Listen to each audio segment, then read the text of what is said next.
No warning, no screams, no struggle. Just silence. In the early hours of a cold Canadian winter morning in 1930, an entire village vanished without leaving a single confirmed explanation behind. This place was the Inuit settlement at Anjikuni Lake, a small community of fishermen, hunters, and families who had lived there for generations. And then one day, they were gone. The last outsider to see them alive was a fur trapper named Joe LaBelle. He knew the village well, having traded with its people many times. But on this particular evening in November, as he approached the settlements, something felt deeply wrong. There was no smoke rising from the chimneys. No voices carried on the wind. No dogs were barking to announce his arrival. An eerie, unnatural quiet had fallen over the entire area. Joe entered the first hut, calling out. No one answered. Inside, a pot of stew was still hanging over a long dead fire. Meals sat untouched on tables, frozen solid. It was as if everyone had simply stopped in the middle of dinner and walked out into the cold. He found warm winter clothing still hanging on the walls and rifles leaning neatly against the doorframes. Nothing was stolen. Nothing was destroyed. It looked like the villagers had intended to return at any moment. He searched every building, but the scene was the same. No people, no bodies, no signs of a struggle. Even more unsettling, he found no footprints leading away from the village in the fresh snow. It was as if they had been lifted straight into the air. Perhaps the most disturbing discovery of all was the sled dogs.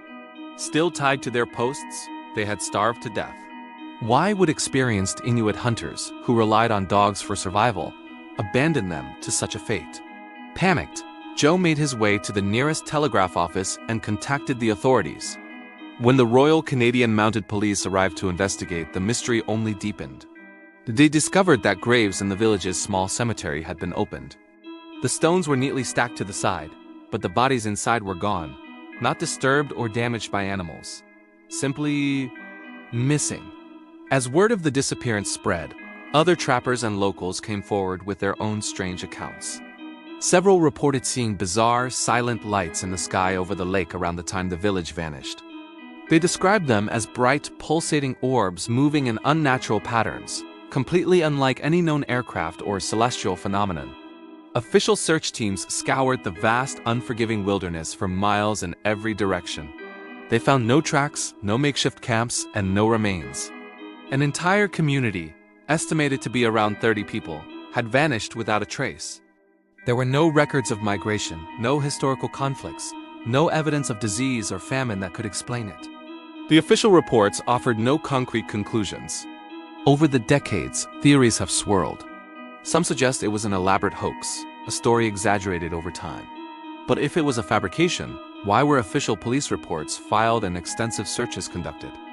Others speculate about mass hysteria or a ritualistic mass suicide, but that wouldn't explain the missing bodies from the graves.